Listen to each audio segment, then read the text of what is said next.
I think when I first got here, and it fits my style really well, I think what this company needed more than great salespeople was it needed structure and it needed help kind of thinking about how real companies emerge from fun little entrepreneurial workshops. All right, so I am really excited about today's guest. Today's guest is Adam Blankenship, who is the COO of Blue Grace Logistics. I actually work behind the scenes coaching the CEO and Adam and a few of the members of their leadership team about 5 years ago. I coached them for a period of about 3 or 4 years.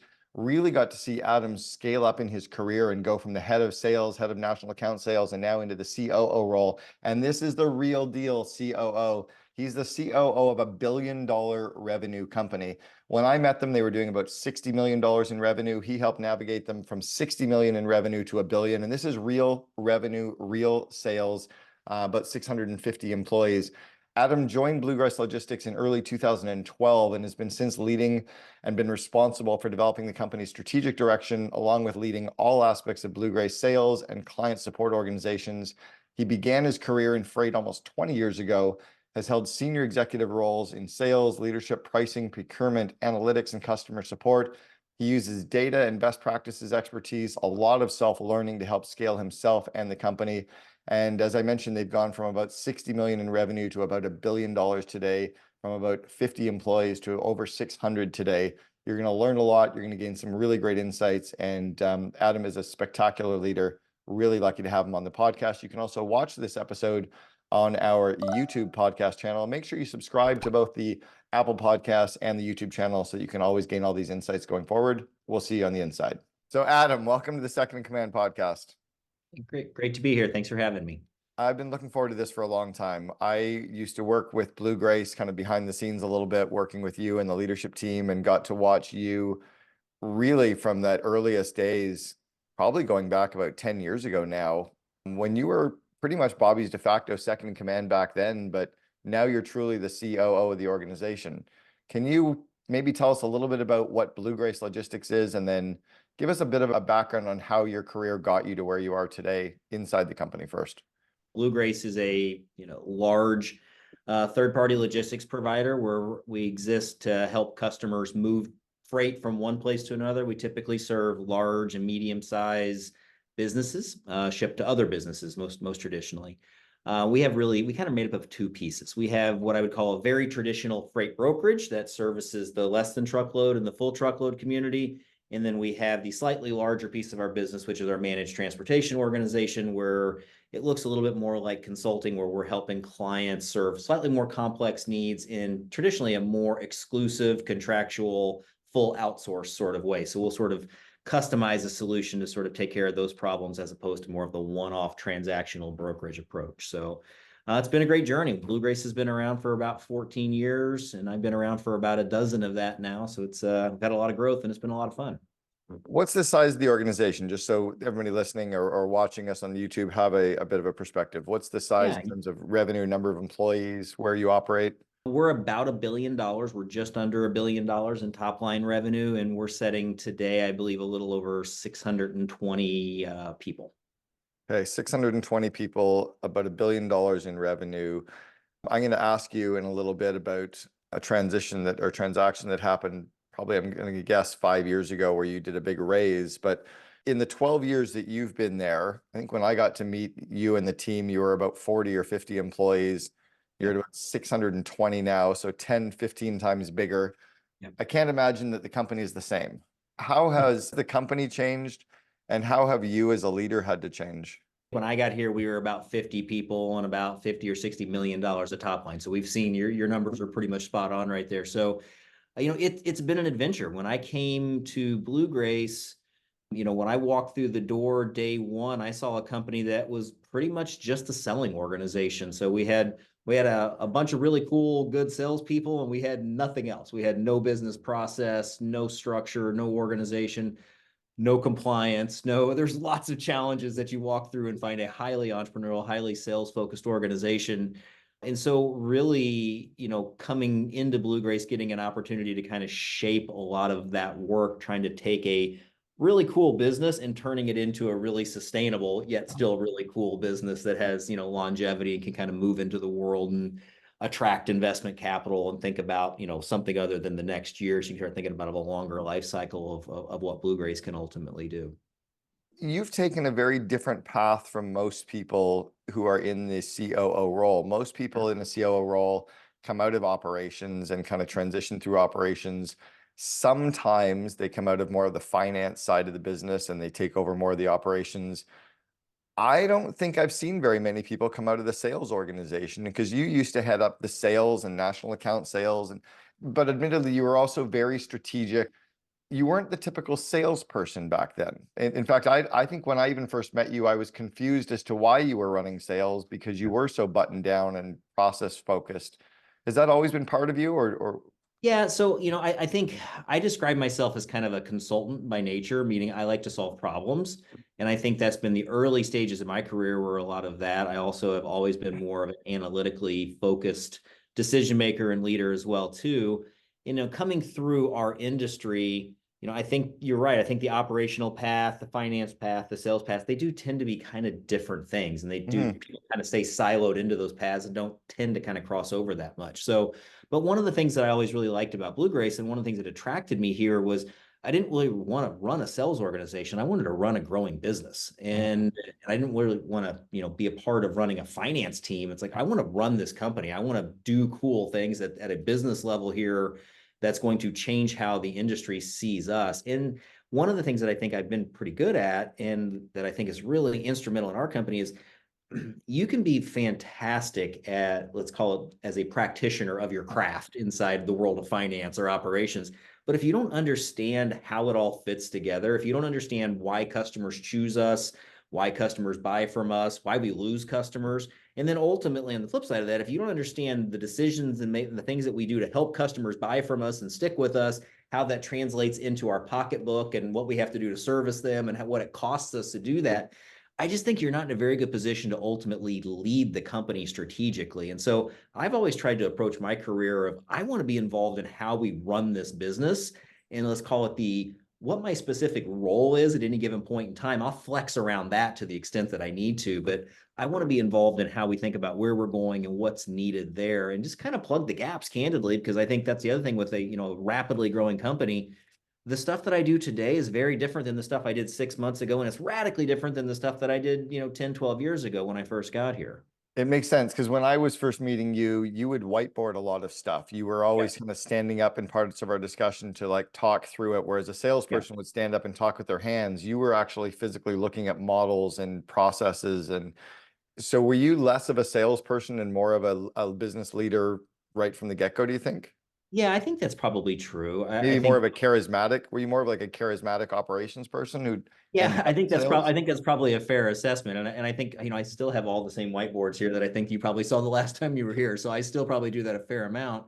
And honestly, I tell people right off the bat, they're like, hey, you see a lot of whiteboards in here for a reason. Like, I'm signaling to you it's okay to challenge ideas and talk. And like, I don't expect you just to bring totally buttoned up stuff to me. I want to talk about that stuff. So, I think, running sales, I think we've been able to, as we've been able to grow and diversify our company size, we've been able to bring some people that are fantastic practitioners of the craft of being, hey, customer facing, point of impact, great sales leaders. We've been able to kind of do that. I think when I first got here, and it fits my style really well, I think what this company needed more than great salespeople was it needed structure, and it needed help kind of thinking about how real companies emerge from fun little entrepreneurial workshops. And I think that's one of the things that I always kind of observed here was like, there's a cool business hidden in here. You have to keep the fun and the entrepreneurship of what's happening in here from sort of stifling like a successful, stable, growing business that can continually reinvest itself and protect its key people over time and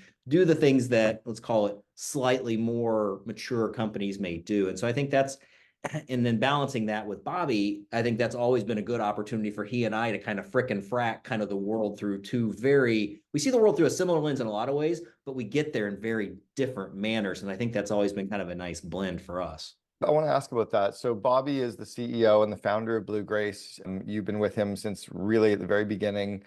He is a very loyal human, like extraordinarily loyal to his people. but he's also been able to make some tough decisions in letting people go over the years, and some of them being senior executives, some of them helping those senior executives transition out. And you've watched the original senior team, some of them transition out or get let go, and then others being hired in and then let go or transitioning out. Why do you think you've not survived that, but why have you thrived in that 12-year period and gone into the role that you're in? I know the loyalty was always there and the respect was always there, but what else was there that helped you stick and move into this role, do you think? There's probably a lot of reasons to that. And I think Bobby is an incredibly loyal person. And I think that's a fantastic attribute. I hope somebody says that about me.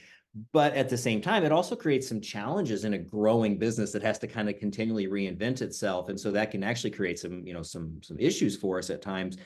As it relates more to me and my role here, I guess I kind of felt like I was always brought here to help us get to an eventual massive size company with lots of opportunities for either a big exit or something really cool that's going to really drive this company to where our founder wants to go, whether that's 5 years down the road or 20 years down the road. I guess that's kind of always the way I viewed myself through that kind of that sort of measuring stick, if you will. I'm wired a little bit different. I read all the time. I do stuff all the time because I think not because it necessarily I have to, but because it's like I view myself of like if I'm not doing something to make myself better on a personal level, I don't feel very good about myself. And so I try to challenge myself to do a lot of different stuff to try to grow so that I don't get sort of boxed into like this one stable path. And, you and I have joked about it before, but like honestly, I try to find additional things to take on at our company and every place I've ever been, candidly, because my boredom factor sets in too after a while. If we're not running fast and attacking big problems and stretching ourselves to do more than what we've done, then this place isn't as much fun. And I came here to be really, really, really challenged and impactful. And so as part of that, if you're going to say that that's your goal, you kind of got to do your part of getting yourself ready so you can be capable to do those things as well too. So I think it's kind of a little bit of self-investment, but then also just kind of matching the environment to what you're going to ultimately bring to it. So, in that you always like taking on the new challenges and the new kind of business areas or projects, how do you stay away from getting sucked into all of the areas of the business too? Like, how do you start to balance, okay, I'm taking all this on, but I'm going to start delegating this more, or I'm going to take all this on, but I'm going to give that responsibility, because you do have a fairly balanced life. You're very active in fitness and with family, and you're not like this massive stressed out workaholic, COO either, or you Yeah. weren't. Yeah. Well, I think today I would maybe answer that question differently than maybe 4, 5, 6, 8 years ago. I think early on, I think the company needed my fingerprints on more than it does today, if I'm being honest. So it needed me to turn more wrenches at the ground level because we didn't have a built out infrastructure. When I got here, I saw a lot of good people that were great at their job, whether that was a frontline ops person or a salesperson, but we had no middle management layer at all in the company. And even our senior leaders that were here had people that had kind of grown up into the business and maybe didn't have diversity of sort of backgrounds and skill sets. And so the company needed me to sort of kind of push on it in different ways than I do today. Whereas so over that period of years, focusing on how do we build business process, how do we recruit good talent, where we actually have, if you look at my team, my lieutenants, if you will, are really good. And so there's a lot of days I don't need to be nearly as involved in the blocking and tackling of, hey, are we talking to this customer? Are we going to get this deal closed?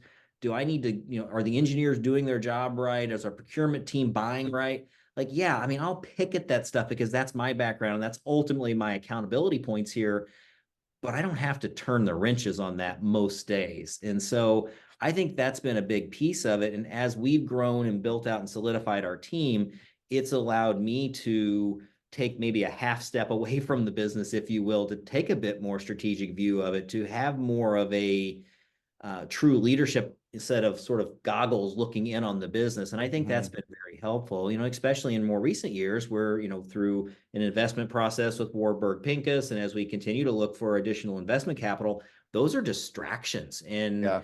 it's really hard to run a great business, especially an entrepreneurial focused business when you're doing stuff like that. And I mean, I have these conversations all the time still with my teams and say, guys, if I can take that off of your plate, if I'm the sacrificial lamb that has to deal with most of that, so you guys can go make sure that this business is awesome, that's a good trade. That's where we need to be. I'm going to ask about that Warburg investment. It was a commitment of $255 million investment by Warburg Pincus. We're going to ask about that in a few minutes. I want to ask, though, about something you just touched on, and it was around 5 years ago, I'm guessing, maybe 6 years ago, there was a transition point in the company when I think you and Bobby realized we needed to retitle almost everyone in the company. And it was a lot of the very early stage people had been with the company from like 40 people up to 600, and they had VP titles, but they were really directors. And there were other people that were more like directors that should have been VPs. And you guys did like a full on almost retitle, as I recollect, of everybody.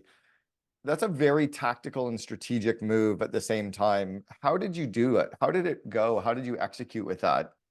First off, I think that's basically exactly what happened is we took, I would say, a look at about 70+% of the people that were maybe at the director level and above had some sort of tweak or change their title and the way that they're structured the organization. And we needed to do that to sort of, level set kind of where we're at, because the company at $200 million of top line is just not the same company from complexity as it is at $1 billion. And it didn't really afford us the opportunity to sort of reward the highest performers, whether that's from compensation or titling. And then you kind of get this weird sort of job grading, comp compression. You just had a lot of issues that we really had to kind of work through. And so I'll tell you what, I wish there was this really elaborate, cool piece of software you could go buy that does that for you, but we haven't found it. And so there was just a lot of kind of slugging through some hard conversations. And in certain circumstances, and we still see this today, in certain circumstances, we have good people that the business has maybe grown a little bit beyond kind of what they used to do at the company originally, but they're still good people. And they have great utility for us. We just have to match the role with the people a little bit over time and constantly refresh that. So if you focus in on, first off, it starts with if the company trusts you, or if your employees trust the company, this conversation's a lot easier, right? Yeah. So, and I think Bobby has always developed, as you mentioned earlier, a lot of loyalty, but I think Bobby's also developed a lot of trust from his team. And so when Bobby has made some of those conversations and promises in the past, he delivers upon that. And that's something I'll actually call people out on this to say, have I ever not done something that I told you I was going to do? Because I wear that as kind of a badge of honor. If I tell you I'm going to do it, I'm absolutely going to do it. And if it creates a problem, I will deal with it. It won't be counter to what I tell you. And I think over time, you develop a reputation for people, just quite frankly, they trust you. And so if you go into it with the right intentions of doing what's best for the company, honoring your commitments to the people at a very personalized level, I think you can get there. That's not to say that you don't lose some people in that process and doesn't create some heartache and some animosity here and there. But I think a good company that wants to think about itself beyond, let's call it this, small founder-led business into much larger private equity owned company to, multi-billion dollar company. If you're not willing to do those things, which is okay, just you have to kind of get off that ladder, if you will. Like you just can't keep going down that path if you're not willing to sort of have those hard conversations. And it doesn't necessarily mean you have to hurt people in that process. It just means you're going to have to put the energy into how you sort of land the plane the best you can, getting done, 70-80% of what all needs to get done in a reasonably compressed period. And it sounds like it's because of all the deposits that you and the leadership team have made around the core values that's built all that trust that then allows the company to make all the tough decisions because the team trusts, right? Is that? Yeah, absolutely. I mean, I think I don't think a week goes by you don't hear somebody in our leadership team use the term, be caring of all others. That's our number one reason you will get fired here as it relates to our core values, is that if you do something counter to that, you're going to have to explain it. And I think when you do that, you start building that equity kind of throughout the business that actually is real and it matters. And you need to factor that into kind of how you run the business because of it. And I'm not going to go on the core value stuff. You guys have built one of the best companies to work for in Florida, but we've done a lot of episodes around core values. But you guys are the only company who I've ever let choose a single word core value. And one of yours is simplify. I'm like, it's just so good. You can't turn that into a short phrase. Simplify is perfect. So I do want to ask though about a few transition points that I recollect. And there were 3 or 4 that I remember as being pretty big transitions for the company. One was this really explosive growth when you went from like 40 people up to about 700. There was also the point when you raised the 255 million from Warburg Pincus. And then probably COVID would have been a massive one because you were a very office-based, 700 people in a company in one building, very strong company culture, all open office environment, to then, was it work from home like in COVID? Talk about each of those three transitions and maybe what you learned. I'll just start with COVID. I'll kind of go in reverse order here a Yeah, little bit. And I think with COVID, I think it's been interesting. It's a little kind of a funny sort of story here, but it's, our investment partners at Warburg have been fantastic. And we literally started these conversations with guys, we're going to have to really buckle down here because we think the economic forecast for your business is somewhere between the end of the world and the Great Depression. I'm like, well, fantastic. That's not a fantastic. If that's your good and your bad scenario, like this is not a great jumping off point to like what our forecasting looked like. So when COVID first hit, we went from being vibrant culture with, let's call probably at the time 500 and something people to, I remember, a week into this thing, I think there was probably 6 of us here at the office. And so in an office of,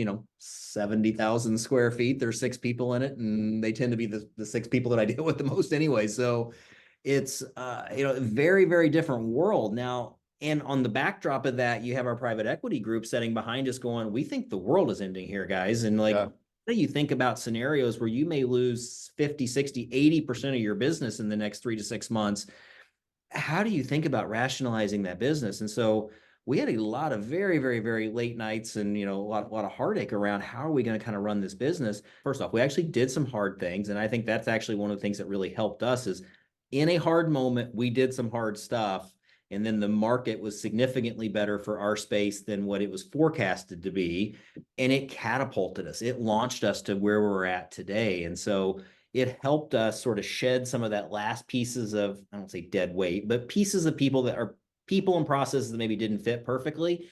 That moment in time helped us kind of shed some of that and to kind of move into a new sort of footing where it had to be more results based. We've got to survive. We've got to survive and keep going. And that really launched us to kind of where we're at in the company we are today. And so, I view that as, obviously economically, COVID was a boom for, logistics space in general, but I think it was a boom for Blue Grace in general, because it really helped us kind of become a better. little company and shed the last pieces of, maybe, small business startup, if you will, that Sure. struggles with some of the challenges of sort of, some of the people and processes kind of having to kind of evolve. So Interesting. Okay. Speak to the Warburg investment. I mean, that was a yeah. really, and I think I have the numbers correctly. It was a commitment for 255 million. How much did you bring into the business initially with that? And how did that change the business? And I would imagine that it can be good and bad at the same time. On the good, it's like, wow, we have all this money to spend. On the bad, we can get pretty sloppy and Yeah. people can get cocky or take their eye off the ball. How do you navigate through that? I feel like you just described us right there at times, right there with that. So it was fantastic. It's good to do anything for a period of time and have some level of success, enough level of success that a massively prestigious private equity group says, hey, you guys are pretty cool. How about we buy you guys? Like, okay, well, that's flattering. So it'd be hard to not at least be excited about that. But when you get past the 255 million commitment, I think that the net money in at the moment of close was probably only about 80 million thereabouts. Okay. A And lot still. so what that did for us though is it really allowed us to kind of springboard into a couple of things. And so as you might remember, when we at that moment in time, we still had about approximately 50% of our business came from a franchise network. And the other half of our business was direct corporate control business. And so we actually did 2 things with most of that money and the capital that we brought in. One is we completely retired over the next 18 months our entire franchise network. So that was a fantastically good event for us. We were able to get rid of all the chaos surrounding running a franchise model and the inconsistent approach. And especially in our space where we have so many carrier partners, they very much appreciated us having direct control over all of our business and all of our mechanisms of how we interact with them. But the second piece of that, and this is where I kind of laughed and you kind of threw this out here, is we were kind of the drunken sailor on, 48-hour, pass on the, in Coney Island there for the weekend. So we did make a bunch of those investments and we did do some dumb stuff. And we did dream on some leadership capabilities on locations and people and processes that maybe weren't as built out as what we thought they were. And so not only did we buy all those franchises back in, which was great, but created a lot of chaos and a lot of operational heartaches. You got to bring all those customers in, not lose it, kind of rehome it from a leader standpoint. But we doubled down and hired huge amounts of sales reps at a time when we probably weren't quite ready to do that from a training and an infrastructure and a middle management leadership standpoint. And so that created a lot of heartburn. And I think, a couple years into that, for me personally, one of the things that one of my experiences with this was I spent a big chunk of my job transitioned into cleaning up some messes that we made for ourselves. And that was very difficult because it's not fun to go into an office where you've got 100 people and a year later you've got 6. Like Whoa. that's Yeah. just not what you want to do. And we've Yeah. had an example or two like that where we've built some big offices and then shuttered them all the way back down. And so we've had some of those false starts like that. And I think what's interesting about that is that learning that we've been able to do kind of with that, though, as we've seen some of the post-COVID run up where everything looked like a great idea post-COVID because the market was so hot. So, but we didn't really get way over our ski tips again because I think we still in the back of our minds, we still had oh yeah, remember what happened when we did this the last time the world was fantastic and you couldn't make a bad decision? Well, we got into a spot where we made some bad decisions. And so Mm. I think it was really good, that kind of learning exercise there to kind of help us to where we're at today, even though it was pretty chaotic at the time. But and, Love and that. we're fortunate because we had an investment partner that kind of saw it the same way and was willing to take some risks, but then also patient enough to kind of play out some of the cleanup that had to happen there as well. Some of this growth that you've gone through and some of these transitions that you've gone through has been learned from experience. Some of it comes with the wisdom of time. Bobby's been involved in YPO, the Young Presidents Organization, for at least a decade, and he's gotten a lot of growth and connections and support there. Where do you get your growth and your connections and your support? How have you grown as a leader during this period? Yeah, so I've done a few things like YPO in the past where I've taken a few things like that. I mentioned earlier I read all the time, so Mm. to me that kind of aligns with just fitness and exercise and stuff like that. If you see me with AirPods on, I'm not catching up on the top 40 hits. There's 100% chance that there's an audiobook going on in the back of that. So I try to pour that stuff in, and I consume. I don't know. I probably consume at least a book a week. And so, my rule of thumb is if it's great, keep going. If it's not great, probably keep going. And if it's terrible, just stop and grab a different one because, you're going to take good stuff from those things. And over time, that's going to make you a little bit more well-rounded and a little bit better. And so I probably get a lot of that. One thing that I like to do, and I think it's still, and we talked about this earlier too, I still like to whiteboard. I love to Mm. whiteboard because I want to talk about all of the dumb stuff we could do. And I think that makes me better. If we're looking at every angle of our business on all the good ideas and the dumb ideas, I actually think that's a good growth exercise for me to think about our business from a lot of different directions. And so I still think that's just a good muscle exerciser to kind of keep challenging yourself to not just run the business that you're currently running. So I think it's a combination of kind of self-learning type stuff. And, occasionally I do some, random stuff here and there that may present itself, YPO-ish type stuff. So. You mentioned the silos, that silos can happen in organizations. And I know that there was a stage where silos happened naturally at Blue Grace. Sure. How do you, and how have you, I guess, as a leadership team and then you as COO, help the company navigate to pull those silos back together, right? Where, each division is focusing on Blue Grace first and their division second. Any thoughts around that? I think at times, first off, I think there's silos and politics are kind of different things. So I would kind of disconnect those. Silos to me really are a function of a handful of different things. What I've seen worked well for us is that when we recognize that I think there's 3 big drivers in silos. One of those things is if your incentive process doesn't break down the walls of silos, that's a problem. The second thing I would say, if your reporting process doesn't break down the walls of silos, you have a problem. And the third thing is if you're not ultimately messaging constantly the need to interact, you're not going to get where you need to be. And so any one of those things that you don't address, I think you're going to really struggle to break down the silos. I think silos can be really hard to get rid of in your organization. And quite frankly, I think maybe up until the last couple of years, I think we've really struggled with that as well too. And I think it's ultimately, you got to talk about it right at the leadership level. If you and I are leading different companies within the business, if we're not ultimately talking about how do we ultimately win at the Blue Grace level, it doesn't matter if I win at the company, sub company A and you lose at sub company B. Like we didn't win at the Blue Grace level. You have to be talking about it at the leadership level, at a master company level. But then if you don't follow that up with a reporting mechanism that allows both you and I to objectively look good at the sub company levels, Mm. and be compensated properly at the sub company levels for doing the right thing for Blue Grace, I think you're gonna have a really hard time to sort of get the adoption that we've needed. Because every time we've ever tried to fix one or two of those things, like, we always talk about it, right? What Mm, I've seen is historically is that we don't necessarily always incentivize it right or create the reporting around it right. And if you don't nail all three of those things, I just think you're not going to get there. makes sense. All right, I've got two more big questions for you. The first one is, there were stages in the growth where you wanted to make certain decisions for the business and Bobby, the CEO, didn't, firing somebody or strategic decisions that you knew in your gut to be right. And he was holding on to something, either fear or belief or just liking people too much. How have you navigated those now? What kind of lessons can you give somebody listening who has that entrepreneurial CEO who, won't make the tough decision where it's right? How do you have that discussion with them? When do you do it? How do you approach it? And then how do you know when to kind of walk away and not argue to the death? Yeah, that can be a trick for sure.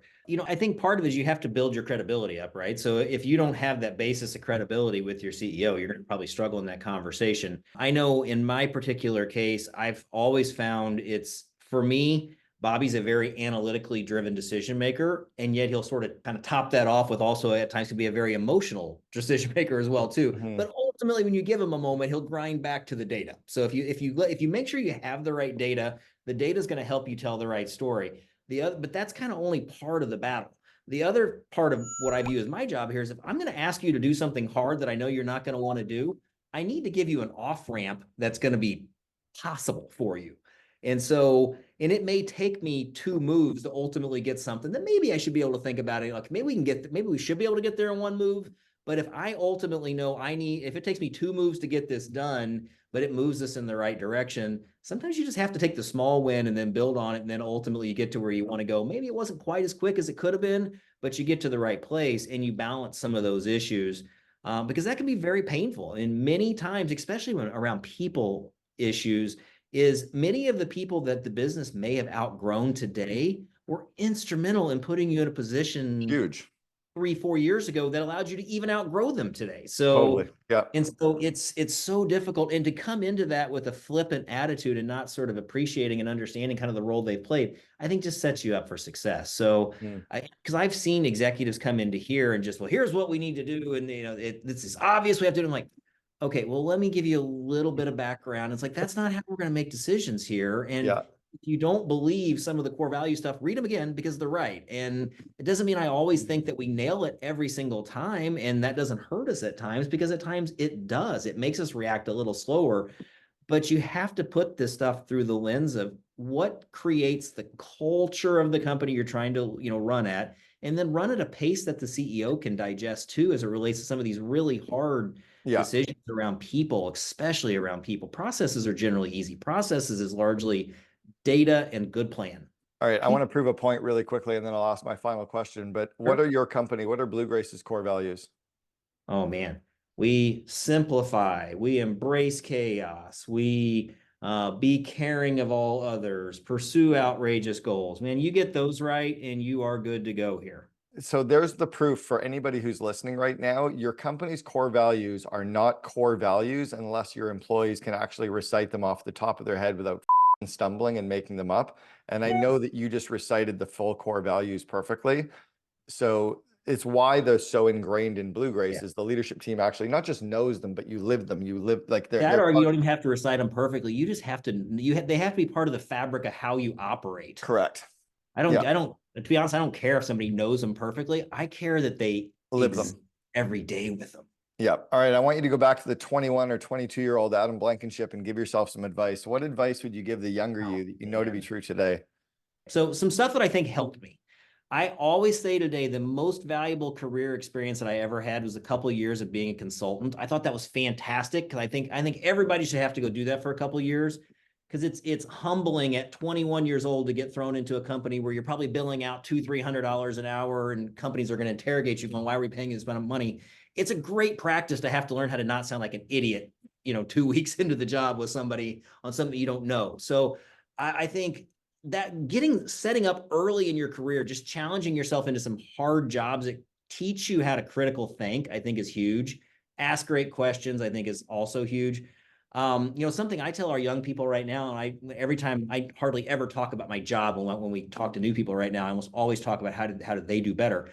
And it's don't think about your world in a silo. If you don't understand how the economic engine of your company works, you're not going to be a player on the big game. I And love it. be fantastic at finance, but if you don't understand how the economic engine works, it's not going to matter. And so that to me is if you're not chasing career opportunities on your path to do that, it's just not how I'm wired. Like that's the stuff I want to play at. And so I need to make sure if I can't talk about how our finance and our ops and our sales and our IT all fit together, then how on earth could our CEO and our board of directors trust me to lead it?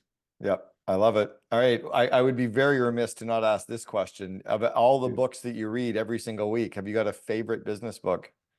Ooh, favorite business book. I like Hard Things About the Hard Things. I like that a Oh, lot. so good. As much as I hate to say it, I like Getting Naked. I like that book a lot too. It's been out for a minute, but I think as a sales focused client engagement book, I think is really good. But boy, I tell you what, if you're in the slugs and the trials and tribulations that I'm in right now, Hard Thing About the Hard Things is probably about as good Yep. as it gets. By Uh, Ben Horowitz. It's on my list of favorite books on my yeah. website on the second. Honestly, right now I've been pimping Outlive pretty hard because I think if you're not healthy, it's gonna be hard for you to be successful. So I like that a lot with Peter Attia too. So He's solid. All right.